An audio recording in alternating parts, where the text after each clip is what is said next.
আগামী 25 ডিসেম্বর বাংলাদেশের মাটিতে পা রাখতে যাচ্ছেন বিএনপির অ্যাক্টিং চেয়ারম্যান জনাব তারেক রহমান সাহেব, এমনটা জানিয়েছেন বিএনপির পক্ষ থেকে। ইতিপূর্বে বাংলাদেশের বিভিন্ন সময়ে আসার কথা থাকলেও তিনি আসতে পারেননি। তবে বাংলাদেশের তার বাসভবন এবং অফিস সাজসজ্জার যে বিষয়টি মিডিয়ার মাধ্যমে প্রকাশিত হয়েছে, তার মানে বোঝা যাচ্ছে 25শে ডিসেম্বর তিনি বাংলাদেশের মাটিতে পা রাখতে যাচ্ছেন। দীর্ঘ 17 বছর বাংলাদেশের বাইরে থাকলেও তিনি তার দলের সাথে কানেক্টেড ছিলেন অনলাইনের মাধ্যমে। বিভিন্ন সভা সেমিনারে অনলাইনে তিনি যুক্ত হয়েছেন, নেতাকর্মীদের নির্দেশনা দিয়েছেন, সবসময় নেতাকর্মীদের খোঁজ খবর রেখেছেন। বাংলাদেশের রাজনীতিতে গুরুত্বপূর্ণ কিনা এই প্রশ্নের উত্তরে যদি বলতে হয়, অবশ্যই বিএনপির অ্যাক্টিং চেয়ারম্যানই বাংলাদেশের ভবিষ্যৎ বিএনপির চেয়ারম্যান, এবং সেই সাথে বিএনপি ক্ষমতায় গেলে তিনি প্রধানমন্ত্রী, এই কথা বলার আপেক্ষ রাখে না। 2008 সালে কারান্তরীণ অবস্থায় যখন তার স্বাস্থ্যের অবনতি হয়, চিকিৎসার উদ্দেশ্যে বাংলাদেশ ত্যাগ করেন তারেক রহমান। এরপর তিনি দীর্ঘ 17 বছর আর ফেরেননি।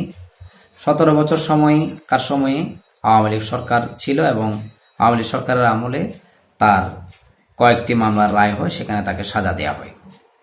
পরবর্তীতে 2024 সালে 5 অগাস্টের পর ইউনূস সরকারের সময়ে, অর্থাৎ বর্তমান অন্তর্বর্তীকালীন সরকারের সময়ে, তার সেই সমস্ত মামলা থেকে তাকে অব্যাহতি দেওয়া হয় এবং এই মামলাগুলো নিষ্পত্তির পর তিনি বিভিন্ন সময় আসবেন বলেছেন, নানা কারণে আসতে পারেননি। বর্তমানে খালেদা জিয়া মুমূর্ষু অবস্থায় আছেন, তাকে দেখতে আসার বিষয়েও নানা জটিলতার মধ্যে তাকে পড়তে হয়, সে সমস্ত ব্যাখ্যা তিনি দিয়েছেন। সর্বোপরি এই ব্যাপারগুলোর কল্পনা জল্পনা সবকিছু মারিয়ে আগামী 25শে ডিসেম্বর তিনি বাংলাদেশের মাটিতে পা রাখতে যাচ্ছেন, এটাই এখন বিএনপির পক্ষ থেকে ফাইনালভাবে জানিয়ে দেওয়া হয়েছে এবং তার বাসস্থান, রাজনৈতিক অফিস, এগুলো সজ্জায় সজ্জিত করা হচ্ছে।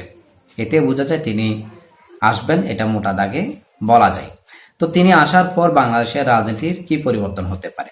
বাংলাদেশের রাজনীতিতে যেটা প্রথম পরিবর্তন হবে সেটা হচ্ছে বাংলাদেশের এই বিএনপির যে সমস্ত নেতাকর্মী তারেক রহমানকে খুব ভালোবাসেন এবং সারা বাংলাদেশের যে নেতাকর্মী খালেদা জিয়া বা তার পরিবারকে কেন্দ্র করে রাজনীতি করেন, প্রত্যেকে উজ্জীবিত হবেন এবং তাদের রাজনৈতিক পথ চলা আগের চেয়ে আরো বেগবান হবে এবং যে কোনো কর্মসূচি তারা বিভিন্ন সময়ের চেয়ে বর্তমানে তারেক রহমানের উপস্থিতিতে আরো চাঙ্গাভাবে করবে।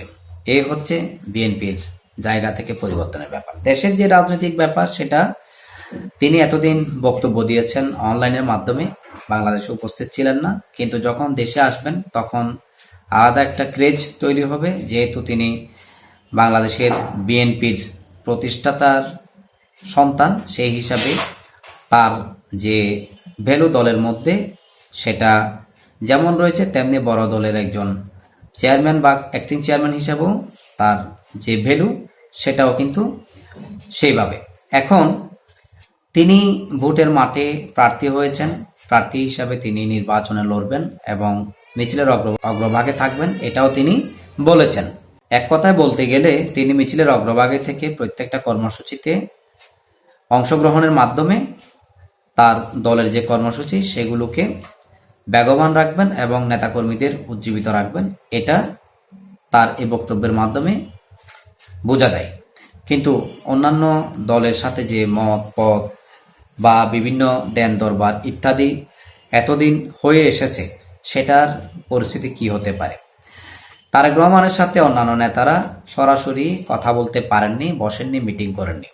অতীতে যারা জামায়াতে ইসলামের বা অন্যান্য দল যারা শরিক ছিল, তারা সরাসরি কেউ কেউ বসলেও বর্তমান সময়ে যারা রাজনীতি করছেন এই আন্দোলনের স্টেক হোল্ডার, নতুন নতুন দল থেকে শুরু করে বিভিন্ন দলের নেতাকর্মীরা, তার সাথে সবাই বসতে পারেননি এবং তার ব্যাপারটা বোঝা করার যে বিষয়টা, সেটা বুঝে ওঠাও প্রত্যেকের কাছে মুশকিল। তিনিও সবাইকে বুঝে ওঠার যে ব্যাপারটা, সেটাও কিন্তু একটা ব্যাপার এখানে কাজ করে।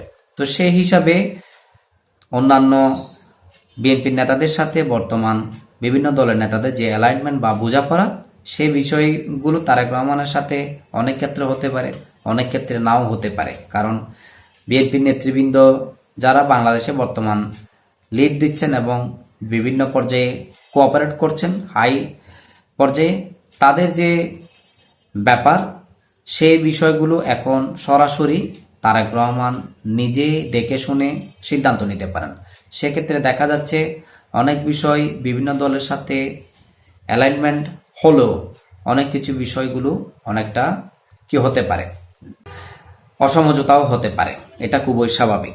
তো এই জায়গা থেকে একটা আন্ডারস্ট্যান্ডিংয়ের যে বিষয়, এটা প্রবলেম ক্রিয়েট হওয়ারও সম্ভাবনা আছে। তবে বাংলাদেশের রাজনীতিতে শেষ বলতে কোনো কিছু নেই। এখানে কখন কে কার মিত্র, কখন কে কার শত্রু, এটা বলা তাই। যেমনটা আমরা যদি 30 বছরের রাজনীতির ইতিহাস দেখি, সেখানে অনেক কিছু দেখতে পাবো। তো আগামী যে নির্বাচন, সেই নির্বাচনে একটা ব্যাপার বর্তমানে অনেকে বলে থাকেন জামায়াত ক্ষমতায় আছে, এটা বলারও অনেক কারণ রয়েছে। কারণ বিগত 15 মাস যাবৎ স্বাধীনতার যে বিষয়গুলো রয়েছে ইতিহাসের, সেখানে যেভাবে থাবা দেওয়া হয়েছে, এগুলোর ইতিহাসকে যেভাবে বিকৃত করা হচ্ছে, সেই বিষয়গুলোতে সরকারের পক্ষ থেকে তেমন কোনো ধরনের প্রতিক্রিয়া আমরা যদি বলি, এক কথায় বলতে হবে দেখা যায়নি। তো সেই হিসাবে বলতে হয় জামায়াত ক্ষমতায় আছে। তবে বিএনপি কি ক্ষমতায় নেই? বিএনপি ক্ষমতায় আছে কি নেই সেই বিষয়টা প্রশাসনিক জায়গা থেকে দেখলে আমার কাছে মনে হয় জামায়াতে ক্ষমতায় আছে।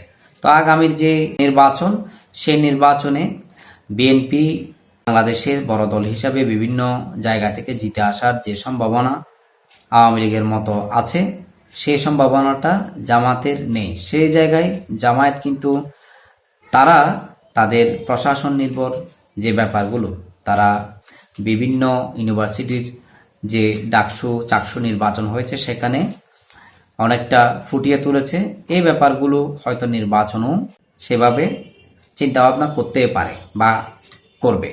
তো এই ধরনের যদি কোনো কিছুর পরিবেশ তৈরি হয়, তখন কিন্তু বিএনপি এবং জামায়াতের সাথে বোঝাপড়ার ব্যাপারটা তখন গরমও হতে পারে।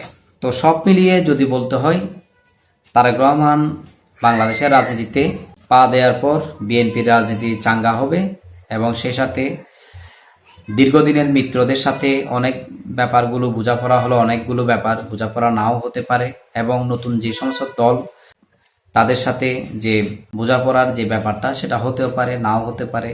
এক কথায় বলতে গেলে অনুকূল প্রতিকূল পরিবেশ দুটি হতে পারে। আপনারা এই আলোচনা যারা শুনেছেন দেখেছেন, আপনাদের জায়গা থেকে সুন্দর সুন্দর করে মন্তব্য লিখতে পারেন। তার আগমনের ফলে আরও কি কি হতে পারে আমরা আপনাদের থেকে জানতে চাই, তুলে আনতে চাই। ভালো থাকবেন, সুস্থ থাকবেন, সবার জন্য ভালোবাসা। আসসালামু আলাইকুম।